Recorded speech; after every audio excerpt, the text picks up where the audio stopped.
Pavučina. Jaroslav Seifert.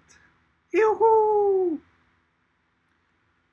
Četl jsem verše Vrchlického, když náhle po knize pavouk mi leze beze všeho. Maminko, Sabho, bojím se ho. Proč? Nosí peníze. A pavoučka jsme nezabili, kde však byl jaký kout, pavouci síť nám zavěsili. Museli jsme je každou chvíli smetákem odtrhnout. Ač od těch dob je nevyháním, jsem věčně bez peněz. Co kdyby? Vzdechnu s pousmáním a laskavě se dívám za ním. Pavoučku, klidně les.